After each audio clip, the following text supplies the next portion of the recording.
Hey guys, how's it going? I'm here bringing you another EX Plus analysis video. Don't forget that in the video's description you can find a playlist of my previous EX Plus analysis videos and a playlist of my tier list videos starting from January 2020. For this video, I'll talk about Wakka and Aerith. At the end of the analysis, there's going to be a should you pull section giving you my recommendation on pulling or not. I'm going to go over their strengths and weaknesses, as well as which artifacts you should be aiming for, and finally, if they are worth investing and how much you should invest in them. Before we begin, I want to remind you that these are just my opinions and you should always do some research on your own before deciding on things, and hopefully this video will help you on that. So let's begin. Starting off with Wakka, because I do not believe he is the price of this banner. Wakka was basically non-existent during the level 50 era, and last year when he received his level 60 awakening and rework, he became a decent offensive battery choice for your team, but that did not last long, unfortunately. Wakka returns tomorrow in the Ultimate Diabolus banner with a brand new EX and its realization.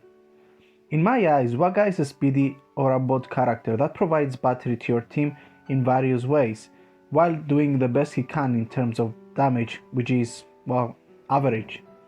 For him to be able to keep up with the damage, he requires to have his generic buffs on him, specifically his 120% attack and 100% max brave buffs, meaning it is prohibited to put Wakka in a team with party buffs as he must not get any.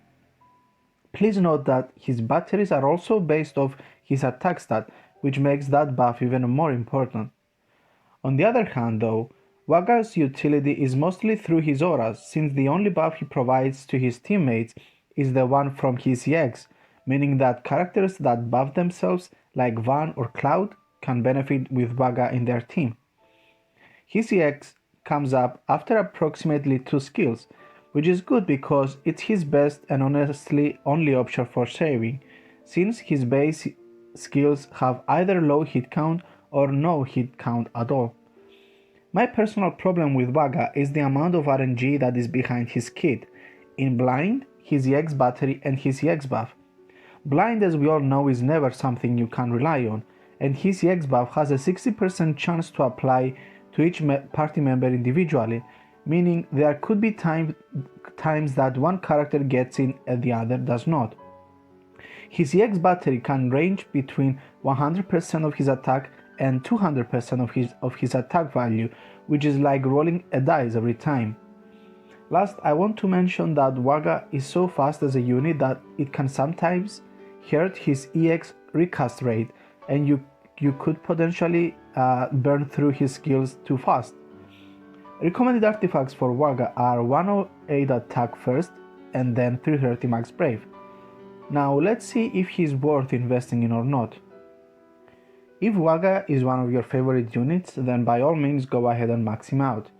If you're just looking for strong units for your roster though, while trying to maximize the value of your resources, then you have more things to consider.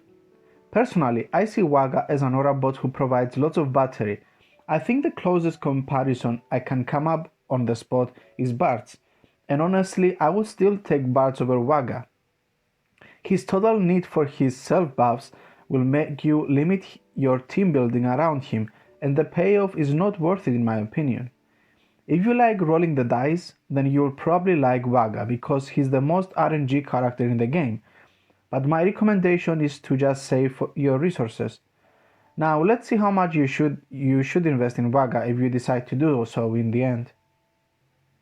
Giving a book to Wakka gives 120% overflow to his EX, and it increases its potency tremendously. It's a pretty basic book upgrade honestly. I don't think this is worth it. Investing 1 ingot in Wakka gives him a 60% max brave and a 40% attack boost, another pretty common upgrade. Moving on. If you give 2 ingots to Wakka, it allows him to begin the stage with all 4 of his generic buffs and his EX ready to be cast. Now that's a good upgrade finally. Let's see what's in store for the end. Investing 3 ingots in Wakka gives another potency increase to his EX and makes both the brave hits and the HP hits AoE, with the HP damage being split among all enemies. His HP plus attack is also unlocked, which is a 2-hit Brave plus HP attack with 120% overflow that batters the team by 20% of the HP damage done. Last and certainly not least, Wakka has a 60% chance to give the buff Attack Reels to each of his allies. Attack Reels increases attack by 40% and overflow by 20%, which is a very strong buff. Even though it's only at 60% chance to apply, it remains for 6 turns, and given that Wakka has a pretty fast EX, I would assume you will be able to keep this buff active on your teammates at all times, unless you get really unlucky, of course. In conclusion, in my opinion, the only upgrade worth for Wakka is his 3 out of 3, because having access to his attack reels buff and his HP plus is essential for both him and his party. I think Wakka would work fine with base EX on a lower tier Dimensions end stage though. Now let's move on to everyone's favorite flower girl. Aerith was probably one of the worst units of the level 50 era, but she did have something unique at the time. She was able to revive dead party members. As we know very well though, reviving dead party members doesn't help you towards a stage goal because the death still counts, making a reviving mechanic very lackluster at best. When she received her level 670 awakening and brand new EX back in October, she had her moment in the sun for a hot second there because once again, she had something that no other support had at the time. She was able to increase the overflow limit of your team. Her big problem was being a huge turn waster with her high turn skills, and she also had trouble maintaining her EX buff, which was the main reason for you to have her in your team. Tomorrow she returns with her EX realization that in my opinion fixes most of her problems. She doesn't receive a rework though, which means that some of her initial problems are still there, mainly having limited shaving except of her EX plus and HP attacks and having no AoE capabilities whatsoever. Her 2 base skills remain the same, heal and battery with high turn rate, but now you don't have to use them unless you really need to, because Aerith is able to recast her EX after 2 HP plus attacks 99% of the time. This changes her high turn rate skills from a bad thing into a good thing in my opinion. Her party utility is through the roof because she honestly provides everything: heals, batteries, that overflow, normal overflow and strong auras. Recommended artifacts for Aerith are Charged Healing Wind Boost All for that party max Brave aura, and then 108 attack because almost everything she does is based off her attack stat. So let's see if Aerith is worth investing in or not. If Aerith is one of your favorite units, then by all means go ahead and max her out. Favorites before meta, like I always say. If she holds no emotional attachment over you though, there are a few things to consider. Aerith is a speedy offensive support with a strong emphasis on party overflow.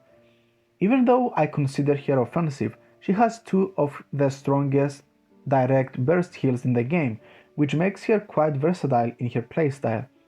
Unfortunately, Aerith doesn't bring something new to the table compared to other supports, so if your roster is fine in strong direct heals, then you can probably just get by fine without Aerith, making her just a luxury item. Other supports with strong direct heals in the game right now are Rem, Y'shtola, Yuna, Porom and Selfie, but I should tell you that I consider Aerith's healing far superior because her healing wind is probably as strong as Y'shtola's EX in terms of healing, which is very impressive. Now let's see how much you should invest in Aerith if you decide to do so.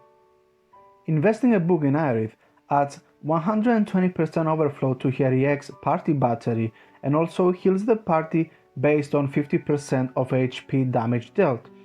She also does an HP damage at the end to dump her Brave.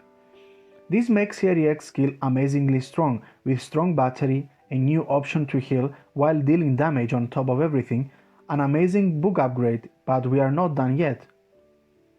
If you invest 1 ingot in Aerith, she gets a whopping 60% attack and 80% max Brave boost. This is your basic 1 ingot upgrade tuned up by a huge amount, another great upgrade for Aerith. Moving on to the 2 ingot investment, this allows Aerith to begin the stage with her buffs, and her EX now adds 3 more turns to her EX buff. Her EX buff also now has the effect of allowing 20% battery overflow for her team. Yet another great upgrade. This makes Aerith being able to be at her maximum potential and providing that amazing overflow to the party from the get-go. Finally, investing 3 ingots in Aerith slightly increases the recast speed of her EX and unlocks her Brave and HP +++ skills, the latter being a very important part of her kit. Additionally, her EX battery overflow is further increased by 30%, and at the end she does a single target 3-hit Brave plus HP attack with 150% overflow to dump all of her Brave, making your EX a complete nuke. In conclusion, even though Aerith is a support, you will definitely need to max her out if you wish to use her further into Chaos. The book upgrade is very strong and will definitely make her a Dimensions End fodder who can be used in any tier. Now let's see if you should pull or not on this banner. After everything we've said about Wakka and Aerith, what do you think? Should you pull for either or both of them? Let me know in the comments below. My suggestion is to keep this banner, especially if you already have Aerith's EX from back in October. If you really want to pull though, I would recommend using your ticket because I don't think this banner is worth of gems. If you are a new player trying to build your roster though, I would recommend pulling for Aerith because she's a very straightforward support that will most likely fit in any kind of team. I will be skipping this banner entirely, not even doing my usual 50 tickets because I already have Aerith's EX. And that was it. I hope you stuck with me until the end and that you enjoyed watching or listening to this video. Don't forget to drop a like and also consider subscribing if you like my content. If you have any suggestions of things you want me to cover, I would very much like to hear about them. Take care guys, and I'll see you in my next video. See ya!